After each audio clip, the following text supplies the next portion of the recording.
first question I have for you. Yes. What are your feelings after the screening?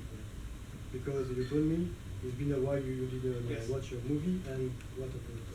Well, at the time I thought that I made a pretty straightforward slasher film, and looking back now, it's a deeply strange movie, actually. So that's my feeling.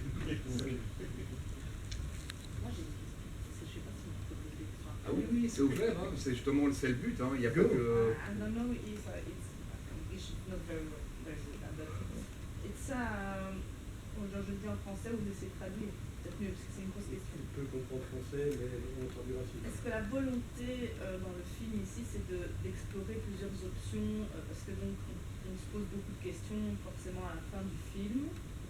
Parce qu'on se demande, moi personnellement, les questions que je me suis posées, c'est est-ce que l'enfant est schizophrène? Est-ce qu'en fait il a un frère jumeau? Est-ce que c'est son père? Est-ce que je suppose que c'est voulu d'avoir c'est toutes ces questions qu'on peut se poser à la fin? Et est-ce que, si on le regarde une deuxième fois, est-ce qu'on aura peut-être des perspectives de réponse à ces questions, ou c'est vraiment quelque chose qui reste sans réponse, parce qu'au final on ne sait pas vraiment, je ne sais pas si, I don't know if you understand.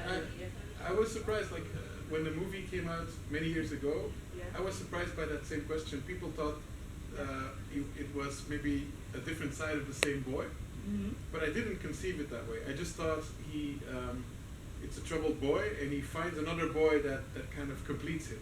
Okay. But I never thought it's in his head, because I don't like movies that use the escape of it was just a dream. So maybe it's all a dream or something for us, but for him it's very real. That's my answer, I think. Yes. Et donc on comprend du coup que il prend le masque de l'autre enfant, donc il a tué l'autre enfant. Oui. He killed the other child. Sorry. Yes. Ok. Parce que moi du coup je pensais que, moi sur le coup je pensais que c'était des jumeaux et que, l'histoire que je m'étais faite, c'est que donc c'est le père, parce qu'on ne connaît rien de sa famille, parce qu'il y a juste une photo avec un enfant qui est supprimé, et donc moi c'était pour ça que je me disais c'est sa famille, il a perdu un père avec un frère, et en fait ils se sont retrouvés dans ce truc-là, mais lui serait merdeux. En fait c'est pas du tout ça. No, I admit we went a bit too far with obscuring everything. I thought I was being clever at the time, now I realize I'm just being obtuse. So. But no, this is just a very lost boy. He has a troubled history, and in the woods he finds a surrogate family. That was the whole idea, basically. Yes, it's not his old family, it's not his dad. Okay. These are just people he connects with because he feels so lost. That was the idea. Okay. Yeah. But thank you. Thank you. It was a very interesting question, I think, because the first time I saw this film, I had the same question interrogation. Okay. Someone else? I have two questions. Firstly, where can I find the music, because it's great, I think. So I don't know if it's on Spotify. It is on Spotify. The artist is Steve Moore. He's one half of the duo Zombie. And as I was writing the movie, I was only listening to their music. And once we were in production, I was like, why don't I send him an email and ask him to do the score? And he said, yeah, sure. So this is a one-man band, did the whole score. And since then, he's done a lot of films. And actually, I think I saw the trailer for the festival. I think he did Jimmy and Sticks as well. So Steve Moore became a horror composer after Cup, which is great. And did you give him orders or something like that for the atmosphere of the music, or it's I asked him rip off John Carpenter, but not too much, so we get in trouble. Yeah. So that was the assignment. Yes. And I have a question about the beginning, the opening. Not especially for you, but in general. We saw a lot of movies with this start. You see a scene that you will see later in the movie. Yes. How do you conceive that? Do you think it's not a little bit of a spoiler or something like that? It's mysterious because we don't know it's a twist at the time when we see it later, but how do you conceive it? It's a way to catch the viewer at the beginning? The technical term is a cold open, which is used quite often. And I think especially in horror, your audience is expecting a certain kind of movie, But with a slow build like this, you have to give them something in advance, or otherwise they get bored. So that's, and you're right, like how much do you give away?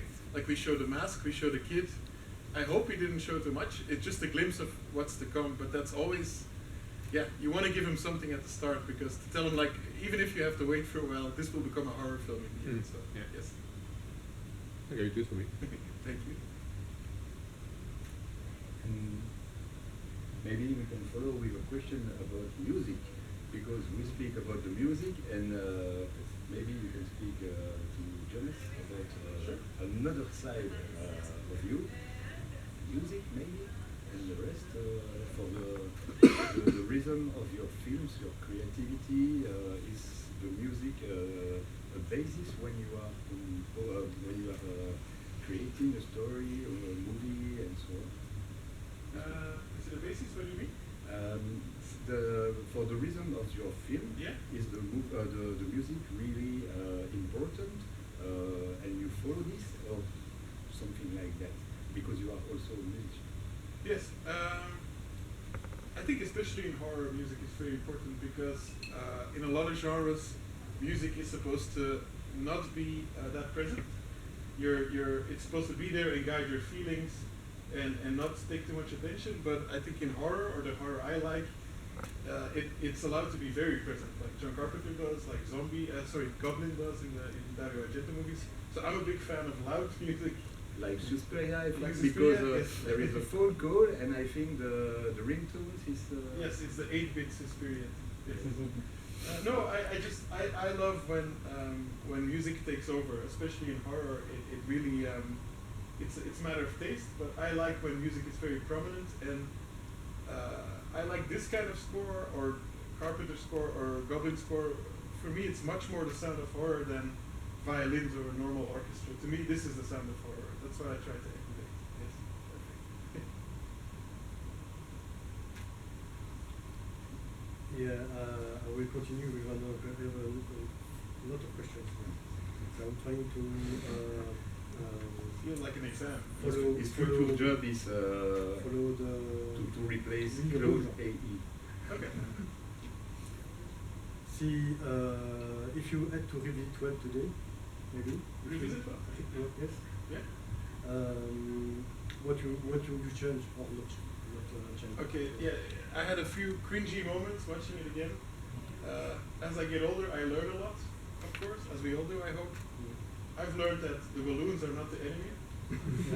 So apologies to any balloons here. It's something that when we were children at camp, that was the way to scare us. It's like, we were in balloon territory, and watching now, I'm like, what was I thinking? I know the effect was to be like, if you watch Texas Chainsaw Massacre, there's the rednecks that kind of warn you. Yeah. But Belgium is so small and the politics are so complex that I would do that differently, I think. And I also feel like I didn't have any bets when I made this movie. But the scene with the dog, I like that it's in there, but to me now, watching it goes on for too long. It's so painful and it's effective, but once you have a cat or a dog, it's very hard to watch, and people walk out, and I understand it now, and I didn't used to understand it. And the weird thing is, people cheer when there's a bus driving over a tent full of children, because we know that's a movie, but somehow pets, because their animals are innocent, and it's very hard to yeah. I've noticed that I went too far in that scene. Yeah. But not with the kids and just the dog in the back. I do agree with this feeling. It was pleasant to see the kids. It was pleasant? Yes, because in a lot of movies, kids are still alive at the end, and here.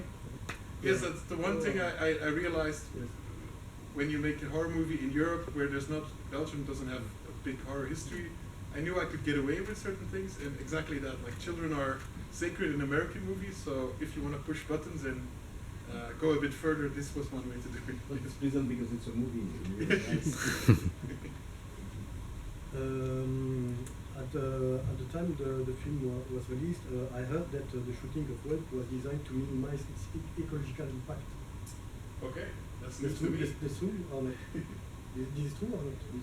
I'm sure. I think a lot of productions were thinking about that. Yes. but I don't remember if we had paper plates on the set or something. Yeah, I was, my head was in the movie, not the production person. Okay. So you cannot tell us more? I'm sure it's true, but I wasn't paying that much attention. I was being nervous making my first movie. Yes. So we skip the other question regarding this. But 3 papers? No. Just a question. We're talking about the children, and often it's difficult to direct the children. Sure. And how was your collaboration with the actor, Maurice Layton, yeah. and the other young children? Also, watching it again now after 10 years, I feel like I was very, very lucky finding that child. I saw him in a music video made by a friend of mine, and in my head I was like, I think this kid can do it. I don't know why I thought it, he just had a very charismatic face. And since then, he's become a filmmaker himself. He's a director, he's a DJ as well. He's just this very intelligent, artistic child. And I somehow was lucky enough to find him. I don't think any of this would have worked without Maurice. And I don't think there was another child even, like all the kids in there, they fulfill their roles, but no one could have done what Maurice did. And one kid that is kind of forgotten, but we also found a child to play Kai with the mask, and you never see his face, but I think what he does physically is also very impressive. So with those 2 boys, who became very good friends actually, yeah, sometimes it's luck. And the fact that they were 12 years old, more or less, when I was looking for kids, yeah, luck is a big part of movie making. Yes. J'ai une question par rapport aux enfants. Pour tourner un film comme ça avec beaucoup d'enfants, un film d'horreur ou un thriller, il y a du sang, comment aborder ce sujet-là avec des enfants en étant dans le film, avec, je suppose qu'il y a des parents derrière, comment ça se passe un tournage comme ça, pour un film comme ça, avec autant d'enfants, parce qu'il y a quand même, la plupart sont des enfants, donc comment ça s'est passé à ce niveau-là, pour choisir les enfants, Ouais, c'est ça, parce que c'est un film qu'ils peuvent même pas voir en principe. Je pense qu'il doit être à moins 12. I don't understand. It's a movie that the actors cannot see in real life. It's, I don't know. It's Technically, yes, but I thought I could scare these kids, and Maurice told me at 12, oh, I've seen the Evil Dead remake, and they've seen Scream, they've seen everything I saw. Kids see a lot these days, and I think to answer your question. I think kids love to play, and I think that's the main secret, that it can't get boring. So they love to play, and as long as you engage them, and we had a kid coach on set as well. I think that's the most important part, to make them feel safe, as if it's a game. And the music and the camera will do the rest. But it's not scary to make a movie. It's fun. Yes, it's to see. It's exactly. Hopefully, yes. Yes. But horror-wise, the kids had seen everything, so they were very blasé about that. Actually. Okay. Thank you. Thank you. I'll be back. No, yeah, it's just a logistic thing. Now, you were talking about the mask, and how did its design came about? The mask of, Yeah, I thought if I'm going to make a slasher movie, and the most important thing, because in my head everything goes to the video store, and I rented movies because the mask was cool, so I thought if I have a cool mask, that's the start. And I don't know, I wanted something pagan, something that referred to the woods. And I have a friend, Fia Seeler, who's one of the corpses in the bus, and she's an artist who works with a lot of folklore. And she made a very basic design. We basically had the one branch, and then we gave it to our makeup VFX designer, and she came up with this. So it's a collaboration between 2 artists who are deep into folklore. And I just knew that if all else fails, at least I'll have a cool Halloween mask. And I think it still looks very cool. you still have it, this mask? It's in my house on the wall for sure. The poster of the film, very Oh, thank you. beautiful. Yeah, that's a Canadian designer. Phantom City Creative is the collective, and yeah, I was so happy with that poster. Yeah. It was your first or second or third movie? Very first movie. Very first, Yes. okay. Yeah. Go ahead. Sir. Maybe about that, can you tell us how difficult it is to make a horror movie in a country like Belgium, to sell it, a slasher like that, to producers, something like that? So I don't know if it's easy because it's a really little style of films which is rare or something like that, or it's very difficult, you have to fight, you have to adjust maybe the script or something like that. Can you tell us? Well, I think a lot of that fight is finding a producer who will fight for you. Yeah. And I think I found that with Potemkino. And I think regarding changing the script, I think a lot of it is the fact that it's not American, like I said, that we don't really know the rules. And that's what I meant when I said it felt deeply weird. Like there's a lot of things going on in the movie that you wouldn't see in an American movie. And I think that's because we made it here. So I think you can get away with a lot more. Once you have the chance to do something like that, which worked for me once, that's what I'm very grateful now, looking back, like, oh, normally these would be, kids that are supposedly 15, but they're played by 30-year-olds or something. That's usually what it was in the 80s. And the fact that I got to work with actual 12-year-olds and hopefully make it feel a bit dangerous, I think that you can only get away with something like that in Belgium or Europe. Or we did at the time, anyway. Yeah.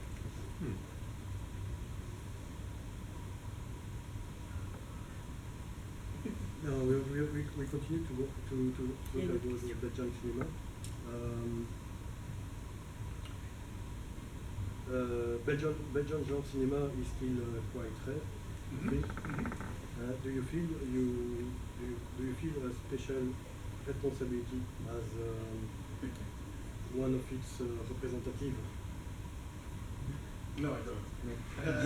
No. But I'm happy. I'm happy that since the film, I see that there's more room for Belgian genre cinema.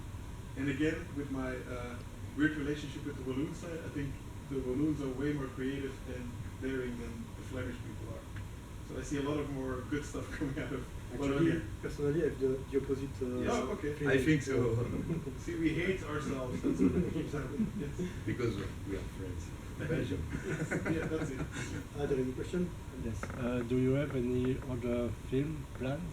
Or Yeah, hopefully I just did a series that came out on Netflix today, which is not horror at all.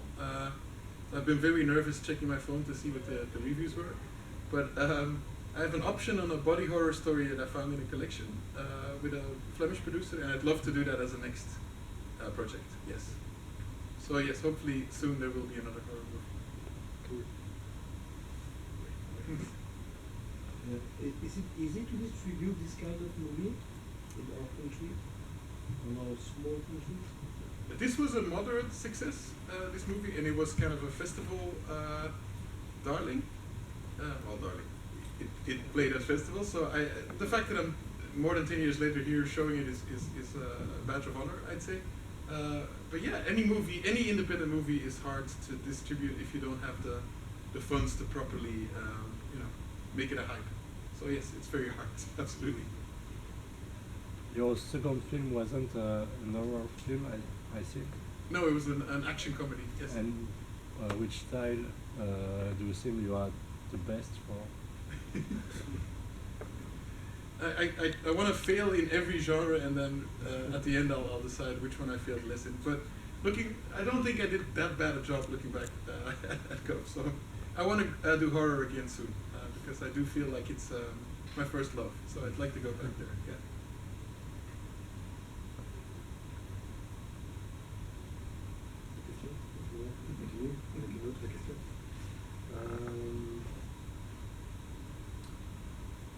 Well, it's more about you. Was there a film or filmmaker that made you want to do horror when you were a teenager? Sure, there's a very clear answer. It's the movie Evil Dead 2 by Sam Raimi. I'm showing it tomorrow in Antwerp in the cinema. So my love for that is undying. And I think the reason for that is because you watch that movie, I was 14, I think, when I found it. And not only is it an amazing movie, but you can tell somehow that the people who made it are having so much fun. So it makes it seem possible to make a movie. Even the second one. The first one is kind of like a weird hobby project by incredibly talented people, but the second one has joie de vivre, I think, that is so infectious that I think it made a lot of horror fans into filmmakers. Is the one where the spouse plays with his head in the garden or whatever, come out from the grave? Yes. Linda comes back from the dead. Yeah. She rolls her head over her arms Yeah. and she torments Ash. Yes. I also watched this movie at 14, like you, Yes. but I didn't dare to watch it again. Oh, so you haven't seen it since you were 13? No, Okay. no, because I have been so scared I by understand. this scene, especially, understand. that I didn't want to watch it again. Maybe one day. Yes. I don't Tomorrow know. in Antwerp. Yeah. Maybe I will watch Jimmy and Sticks. Do you remember that Steve Moore Yes. did the music for this movie? Exactly, So come tomorrow, watch Jimmy and Sticks at 22, if I remember correctly, during our Halloween night. I think since Help, the audience have changed a lot. I Yeah. think. Okay. How do you see the place of horror cinema in today's popular culture? Well, it seems like whenever the world is going to shit, horror becomes popular again. And I think that's why we see a lot of great horror movies, because the world isn't a terrible place. So, as a human, I'm terrified. As a horror fan, I'm over the moon with joy, because horror is back again. It's the undying genre, and whenever things get bad, it gets good. So. I have a brief question, because the audience haven't asked the question, and I have prepared. Hate when that happens. And just one thing, one question. I read that the name of the village have a reference to someone, because it's yes. Yeah, I think my first connection with horror was not films, but it was books, because my dad gave me some books from a library he thought could calm me down, and they were Stephen King books. It was Act Pupil and The Mist, stuff like that. Yes. And it fucking traumatized me, of course, because I was way too young to read all those things. And a lot of Stephen King stories take place in Castle Rock, a fictitious place in Maine, I think. Yes. And I remember writing this, and I asked my dad, like, I would love to pay homage to Stephen King, but I don't know how to do it subtly. And he said, Castle Rock sounds a bit like Castle Rock. So it's a love note to one of my favorite artists. Oh, okay.